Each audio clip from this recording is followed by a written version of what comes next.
네, 오늘은 역대상 23장부터 27장까지의 말씀을 보겠는데요. 이 23장부터 27장을 보게 되면은 성전에서 일하는 사람들, 또 각 많은 일들이 있는데 그 많은 일들을 맡아서 하는 사람들의 이야기가 이름이 이렇게 쭉 나오게 됩니다. 이것을 보면서 깨달은 것이 있는데 그것을 우리 함께 나누고 또 묵상하고 기도하는 이 아침 되기를 간절히 바랍니다. 다윗이 성전 건축에 필요한 건축 자재를 많이를 준비했죠. 어저께도 봤었는데 참 많이 준비했습니다. 많이 준비했다고 생각을 했는데 다시 말씀을 읽고 묵상하다 보니까 진짜 많이 준비했구나. 잘 준비했다. 진심이었구나. 진심으로 온 마음 다해서 자신은 성전을 못 짓지만은 다음 사람, 다음 세대, 다음 세대를 위해서 이렇게 잘 준비를 했구나. 말만 한 게 아니라 진짜 그렇게 했구나 하는 것을 보게 됩니다. 그래가지고 이제 그 모든 것을 이제 솔로몬에게 넘겨주죠. 그러면서 이제 아들 솔로몬에게 성전을 지으라고 부탁도 합니다. 명령도 합니다. 그렇게 하는 것은 자기가 그렇게 원한 것이 아니라 하나님의 뜻이었던 것이에요. 그래서 하나님의 뜻인 것을 알리고 또 그렇게 하라고 말하는 것을 우리가 보게 됩니다. 그래서 이제 성전이 솔로몬의 지휘 아래에 이제 지어지게 되는 것을 우리가 보게 되는데요. 다윗은 잘 알고 있죠. 이게 혼자 하는 일이 아닙니다. 절대로 혼자 할 수 있는 일이 아니기 때문에 이스라엘 지도자들에게 방백들에게 그렇게 말을 하자 명령을 합니다. 솔로몬을 도우라고, 함께 하라고. 이거 하나가 되어가지고 함께 해오고 서로가 돕고 해야지 이거 이루어질 수 있기 때문에 서로 도우라고 그렇게 명령을 합니다. 그러면서 이제 모든 자리에 있던 사람들에게 권면을 하는데요. 이게 소명이었고 사명이 아니었는가. 이것을 이 사람들이 계속 기억을 하면서 성전에서 하나님을 섬기고 성전을 섬기고 또 맡겨진 일들을 다 하지 않았는가 생각을 해봅니다. 역대상 22장 19절이 되겠는데요. 어저께도 봤지만 다시 한번 보기를 원합니다. 너희는 마음과 뜻을 바쳐서 온 마음 다해서 하는 거죠. 그냥 겉으로 하는 게 아니라 건성으로 하는 것도 아니고 그냥 대충 하라는 것도 아니고 온 마음 다해서 하라는 것입니다. 온 마음 다해서 모든 마음과 뜻을 바쳐서 하나님 여호와를 찾고 구하라. 하나님을 찾고 구하는 것을 그냥 건성으로 하지 말고 온 마음 다해 하라는 것입니다. 최선을 다해서 하라는 것입니다. 이유가 있습니다. 역대하 16장 9절. 제가 참 좋아하는 말씀이 되겠는데요. 하나님께서는 온 세상을 두루 살피신다고 하십니다. 두루 살피시는데 이유가 있습니다. 어떤 사람들을 찾고 있냐면요. 하나님을 향하여 온전히 하나님을 향하여 바라보고 있는 사람들. 그 사람들을 하나님께서는 찾고 계신다는 것입니다. 그래서 무엇을 하시는가? 도와주시는데 강하게 도와주신다라는 말씀이 있습니다. 그래서 다윗이 말을 하는 줄로 압니다. 너희는 마음과 뜻을 다 바쳐서 너희 하나님을 찾고 구하라. 하나님을 열심히 찾고 구하는 사람들은 하나님을 그 사람들을 찾고 계시고 그런 사람들을 도우시는 줄로 믿습니다. 우리가 그런 사람들이 되기를 원합니다. 그러면서 이제 다윗이 그러죠. 너희는 그래서 그런 다음에 일어나서 하나님의 성전을 건축하라. 마음으로만 찾는 것이 중요한 게 아니라 일어나야 합니다. 일어나서 행동으로 옮겨야죠. 그래서 하나님의 성전을 건축하라라고 말을 합니다. 하나님께서는 그러신 것 같아요. 예나 지금이나 이렇게 충실한 일꾼들을 찾고 계시는 줄로 믿습니다. 그래서 예수님께서도 그러셨죠. 이러한 일꾼들을 위해서 계속 찾고 구하라라고 했는데 이러한 일꾼들이 우리 주변에 함께하고 또 함께 하나님을 섬기는 이런 축복이 있기를 간절히 바랍니다. 오늘 그래서 이야기는 23장부터 이제 27장을 보게 되는데 다윗의 권면에 순종해서 진심으로 하나님을 찾고 또 일어나서 하나님을 섬긴 사람들, 그 사람들의 이름이 기록이 되어 있는데 그 사람들의 이야기가 되겠습니다. 23장 1절을 보게 되니까 다윗이 어느덧 나이가 들었습니다. 나이가 들어가지고 자신의 아들을 솔로몬을 왕으로 삼았다라는 말씀을 우리가 보게 됩니다. 다윗이 죽은 후에 솔로몬이 왕이 된 것이 아니고요. 다윗이 살아있을 때 솔로몬이 왕이 되었던 것입니다. 그러면서 이제 다윗이 왕에서 물러난 다음에 무슨 일을 했는가? 성전을 이제 섬기게 될 사람들, 레위인들이 되겠는데 그 레위인들의 조직을 구성을 합니다. 그러면서 이제 모든 일을 섬기게 되는 사람들 그 조직을 재정비하는 것을 우리가 보게 되는데 참 중요한 일이 아니었는가? 이 일을 하기 위해서 어쩌면 왕 자리에서 나라를 다스리는 자리에서 내려오지 않았는가? 다 하기가 힘들거든요. 그래서 이걸 왕 자리에서 내려온 다음에 이 성전 섬기게 되는 레위인들 이 조직을 구성을 하고 또 재정비하는 것을 우리가 보게 됩니다. 근데 이게 다윗이 자기 생각대로 하는 것이 아니죠. 하나님의 뜻을 따라서 한 것인 것을 우리가 보게 됩니다. 역대하 29장 25절에 보게 되면 여기에 대한 말씀이 나오는데 하나님께서 두 선지자를 통해서 갓과 나단을 통해서 이렇게 하라라고 말씀을 전하신 것을 다윗이 그대로 따른 것을 우리가 보게 됩니다. 성전 건축 자재도 그랬죠. 성전 건축 자재도 그렇고 성전의 구조 어떻게 만들어야 되는가 그 플랜 그것에 대한 계획도 하나님의 인도하심을 따른 것을 우리가 보게 됩니다. 역대상 28장 12절에 나옵니다. 하나님께서 감동을 주셔가지고 그 감동에 따라서 이렇게 성전 구조에 대한 그 계획도 다 만들고 그랬는데 다윗의 삶이 이랬던 것 같아요. 그래서 하나님이 보시기에 참 다윗을 사랑하고 내 마음에 쏙 드는 사람이라고 말을 했는데 그 표현의 의미를 보게 되면은 어떤 의미가 있냐면은 나를 찾는 사람이다. He's after my heart. 나를 항상 쫓고 찾고 나의 뜻을 따르는 알기를 원했던 사람이다라고서 하나님께서 말씀을 하셨는데 다윗의 삶이 완벽하지는 못했지만은 그런 것을 우리가 보게 됩니다. 전쟁 때에도 항상 하나님과 상의를 하고 하나님 블레셋과 싸울까요? 말까요? 항상 물어보고 그랬는데 성전을 짓는 것도 하나님의 뜻을 따르고 하나님의 뜻을 찾고 그대로 따랐던 것을 우리가 보게 됩니다. 그런 생각이 들어요. 우리의 삶이 그랬으면 좋겠다라고 생각이 듭니다.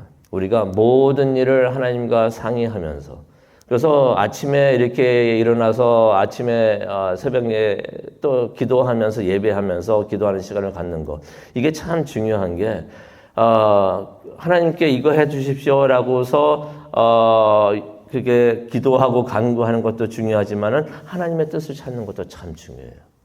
그래서 우리가 묵상하면서 기도하는 것도 그런 기도도 해야 됩니다.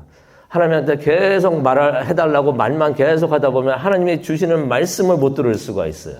하나님이 주시는 말씀을 잘 들으려면 우리가 잠잠하게 또 말씀을 기울여야 합니다. 그래서 하나님께 간구할 것은 간구하고 또 하나님의 또 상의하면서 하나님께서 뜻을 들려주실 때 들을 수 있는 그런 시간이 되기를 원합니다. 그랬으면 좋겠어요. 그래서 모든 일을 하나님과 상의하면서 하나님이 원하시는 것 그대로 했으면 참 좋겠습니다. 그러다 보면은 우리 삶의 모든 부분에 하나님의 흔적이 있는 것이에요. 이것도 하나님이 하라고 하셔가지고 하나님과 상의를 해서 했으니까 그 부분에 하나님의 흔적이 보입니다. 하나님의 흔적이 있는 곳에 하나님의 영광이 보이는 줄로 믿습니다. 그런 삶을 살아가는, 그런 삶을 만들어가는 우리 모두가 되었으면 참 좋겠습니다.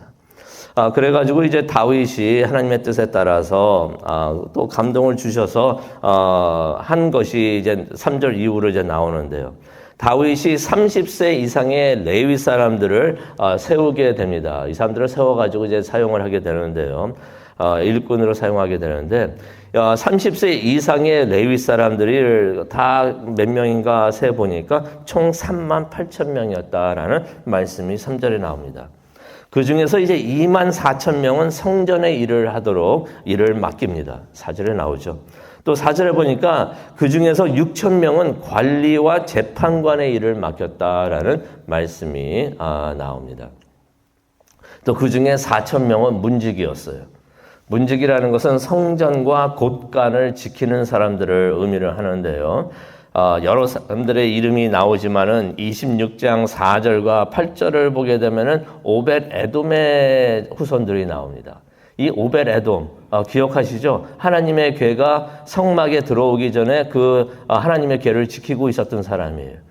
그 일을 잘해서 그런지 그 후손들도 그 일을 맡게 되는 것을 보게 됩니다. 그러면서 26장을 읽고 묵상을 하다 보니까 반가운 사람의 이름이 나오면서 궁금하기도 했어요. 이 사람들 후손은 어떻게 됐는가? 누가 나오냐면요. 아론도 나오지만은 모세의 후손들이 나옵니다. 그래서 궁금했어요. 모세의 후손들 지금도 살아있을까? 그래가지고 인터넷을 찾아보니까 한 10여 년 전인가요? 그때 영국의 프라임 미니스터 갑자기 한국 단어가 생각이 안 나네.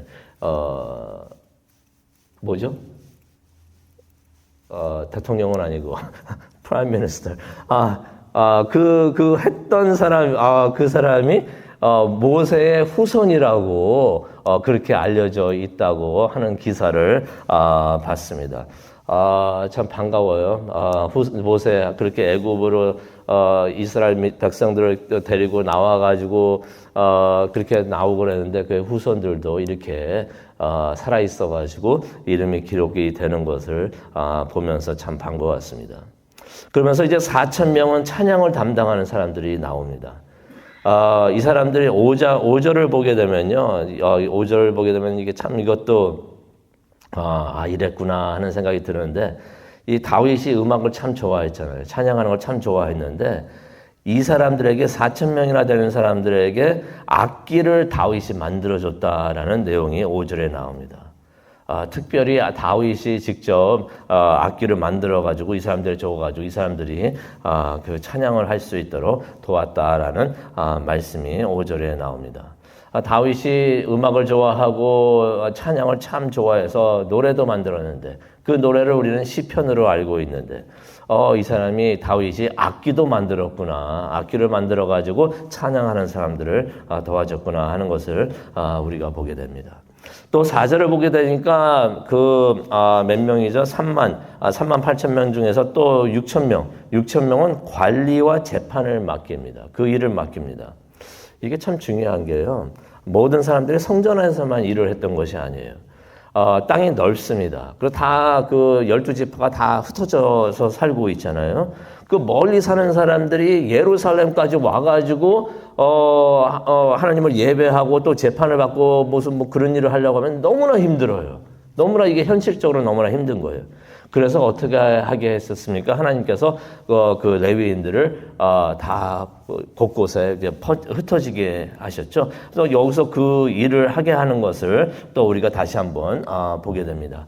6,000명의 레위인들은 온 나라에 흩어져가지고 각 지역에서 재판을 맡고서 율법을 가르치도록 그렇게 한 것을 다시 재정비하는 것을 다윗이 하는 것을 보게 됩니다. 이 레위인들이 광야를 떠돌아다닐 때는 참 얼마나 힘들었을까 생각이 들어요. 그 성막과 기구들을 성막을 쳤다가 또 하나님께서 움직이시면은 또 성막을 다 무너뜨려 다시 한번 그걸 메고서 또 옮겨 다니고 어깨에 메고 옮겨 다니고 그랬었는데 그 26절에도 나오죠. 그랬는데 그 일을 이제 안 하게 되니까 성전이 이제 돌아다니는 것이 아니라 예루살렘에 있게 되니까 그 성막을 메고 다니는 일을 이제 할 필요가 없는데 이제 성전 여기저기에 들어가가지고 성전을 이제 섬기게 되는 것을 보게 됩니다.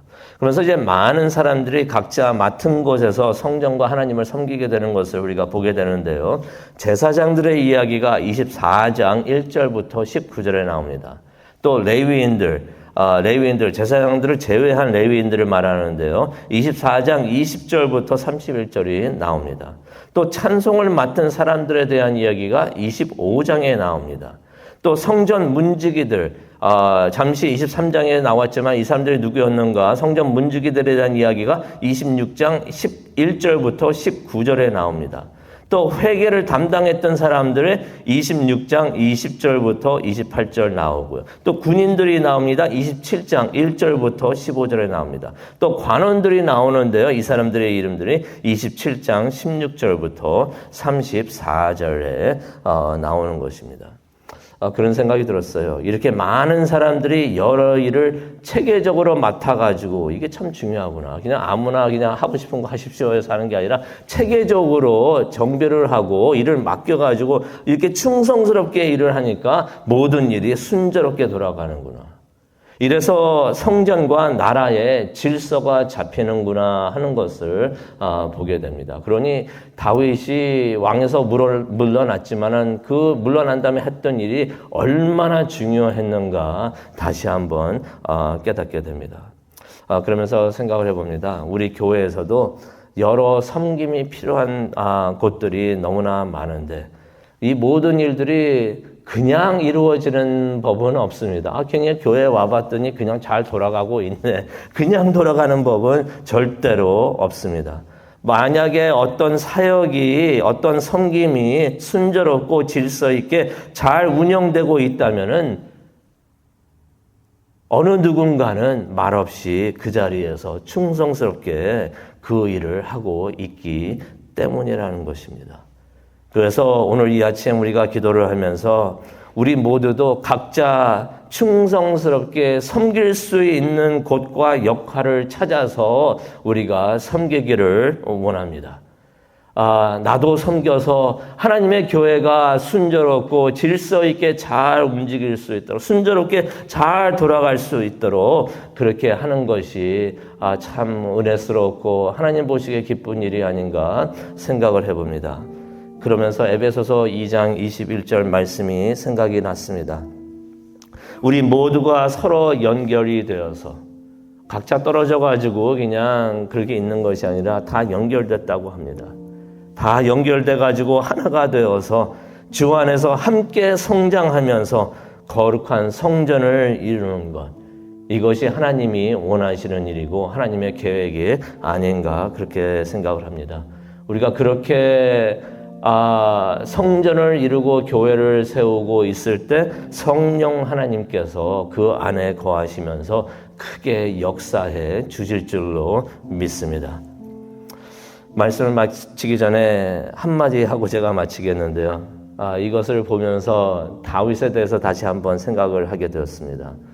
이 사람은 참 음악의 은사가 있었구나. 그래서 많은 노래도 만들고요. 시편을 그래서 우리가 잘 알고 있습니다. 또 23장 5절을 보니까 악기도 만들었어요. 악기도 만들었구나. 그런데 25장 7절을 보게 되니까 이 찬양을 담당하는 사람, 다른 사람들에 대해서는 그런 이야기가 안 나오는데요. 찬양을 담당하는 사람들을 훈련시켰다라는 말씀이 나옵니다. 이거 누가 했겠습니까? 이게 다윗이 한 것이죠. 자신이 거기에 대한 은사를 받으니까 자신이 좋아도 합니다. 은사 받은 거 좋아하게 돼요. 그리고 또 잘하게 됩니다. 그러니까 그 부분에 특별히 더 신경을 많이 써서 직접 노래도 만들고 찬양곡도 만들고 악기도 만들고 찬양하는 사람들을 훈련도 시키는 것을 보게 되는데 우리도 다윗과 같이 받은 은사에 따라서 우리가 최선을 다하면서 섬기기를 원합니다. 그렇게 하면서 25장 3절에 나오는 말씀이 있는데 이 최종 목적은 그렇게 함으로써 하나님께 감사와 찬양을 드리기 위함이 되기를 원합니다. 하나님께 영광을 올려드리고 하나님을 기쁘시게 하는 그 일을 하는 우리 모두가 되기를 간절히 축원합니다. 기도하시겠습니다. 사랑과 은혜가 충만하신 하나님 아버지 감사합니다. 오늘 이 아침 역대상 23장부터 27장의 내용을 보면서 많은 사람들이 하나님의 성전을 섬겼고 또 하나님의 일을 했던 것을 보게 됩니다. 그렇게 하면서 또 서로 연결이 되고 하나가 되어가지고 하나님을 섬겼던 것을 하나님의 뜻을 따랐던 것을 우리가 다시 한번 기억을 합니다. 하나님 이러한 축복이 우리에게도 임하게 하여 주시옵소서. 우리 모두가 받은 은사를 따라서 하나님을 섬기고 또 우리가 딱 연결이 되어가지고 하나가 되어 하나님의 성장을 하면서 하나님의 교회를 세울 수 있는 우리 모두가 되게 하여 주시옵소서. 이 모든 일이 하나님께 영광이 되는 일이 될 수 있도록 하나님 축복하여 주시옵소서. 그것을 위해서 기도하기를 원합니다. 이 시간 하나님과 함께하고 하나님의 음성을 듣고 하나님의 뜻을 알게 되는 귀한 시간 될 수 있도록 하나님 인도하여 주옵소서. 감사합니다. 예수님의 이름으로 기도합니다. 아멘.